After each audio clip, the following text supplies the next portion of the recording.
Welcome to Vibrant. నేను మీ శివాని. రాజ్ తరుణ్ మాజీ ప్రేయసి లావణ్యకు చిరకలేసింది గుప్పెడంత మనసు సీరియల్ నటి మిర్చి మాధవి. సినీ వర్గాలలో హాట్ టాపిక్ గా ఉన్న ఈ ఇష్యూ పైన మిర్చి మాధవి స్పందిస్తూ లావణ్య రాజ్ తరుణ్ ని అంత ప్రేమిస్తే మరి మస్తాన్ సాయితో ఎలా ఉందని అంటూ సూటి ప్రశ్న వేసింది. మస్తాన్ సాయి కావాలని కేసు పెట్టి ఇప్పుడు రాజ్ తరుణ్ కావాలని కేసు పెట్టడాన్ని తప్పు పట్టారు మిర్చి మాధవి. గుర్రాన్ని చెరువు వరకు తీసుకెళ్లి వెళ్ళగడగడం కానీ నీళ్లు తాగించలేము కదా, ఇష్టం లేని కాపురం కూడా అంతే అని అన్నారు గుప్పెడంత మనసు సీరియల్ నటి మిర్చి మాధవి. ఇక పెళ్లి చేసుకొని విడిపోతున్న కాపురాలకే ఇక్కడ దిక్కులేదు, అలాంటిది పెళ్లి చేసుకోకుండా కాపురాన్ని నిలబెట్టుకోవాలి అనుకోవడం కరెక్ట్ కాదని రాజ్ తరుణ్ మాజీ ప్రేయసి లావణ్యకి చురకలేసింది మిర్చి మాధవి. ఒక వైపేమో పెళ్లి అయిందని చెప్తూనే అది వ్యక్తితో పెళ్లి చేయాలని కేసు పెట్టడాన్ని బట్టి చూస్తే లావణ్య కన్ఫ్యూజన్ లో ఉంది అంటూ ఏకిపారేసింది నటి మిర్చి మాధవి. ఇక తాజాగా ఇంటర్వ్యూలో మిర్చి మాధవి మాట్లాడుతూ లావణ్య ఎన్ని చెప్పినా రాజ్ తరుణ్ నాకు నువ్వు వద్దు అని అంటున్నాడు అంటే దాని అర్థం ఏంటి? వద్దు అనే తనను వదులుకోవాలని చూస్తున్నాడా? తప్ప ఒప్ప అన్నది తరువాతి విషయము. న్యాయం ధర్మం గురించి మాట్లాడడం లేదు.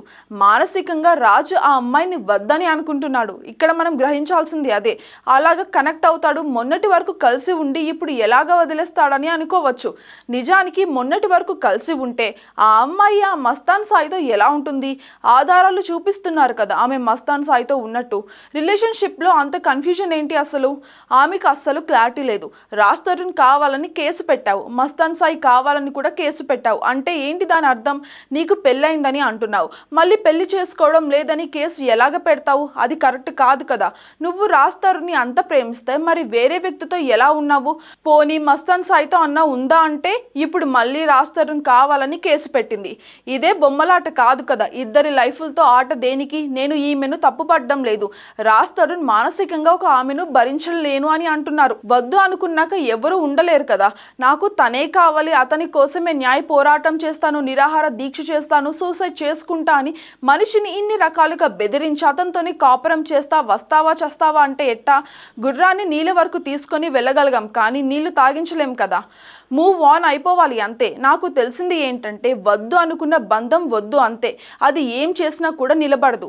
పెళ్లి చేసుకున్న వాళ్ళ బంధమే నిలబడడం లేదు ఇక్కడ. పెళ్లి కాకుండా బంధం నిలబడాలి అనుకుంటే ఎలాగా? నో అంటే నో అంతే. అది అమ్మాయి అయినా అబ్బాయి అయినా సరే. ఈ రోజు ఇన్ని కేసులు పెడుతున్నావే, మరి ఆ రోజు ఎందుకు ముందుకు రాలేదు నువ్వు? ఇన్నాళ్ళు అతనితో ఉండి ఇప్పుడు అన్యాయం జరిగింది అంటే ఎవరైనా నమ్ముతారా అసలు? మాల్విల్ మల్హోత్రా అని అదని ఇదని చెప్పి ఆగం చేసుకోవడం తప్పితే ఏమీ లేదు ఇక్కడ. పరిష్కారంతో ఆలోచించాలి మనము. నీ దగ్గర డబ్బులు గనక తీసుకుంటే తిరిగి ఆ డబ్బులు నువ్వు కూడా తీసుకో. లేదు నన్ను వాడుకున్నాడంటే అతన్ని కూడా నువ్వు వాడుకున్నట్లే కదా. రాజ్ తరుణ్ కూడా వాడబడ్డాడు. రెండు చేతులు కలిస్తేనే ఎప్పుడైనా చప్పట్లు వస్తాయి. ఇద్దరు కలిసి ఎంజాయ్ చేశారు. ఇప్పుడు అతన్ని నువ్వు వద్దని వెళ్ళిపోయారు.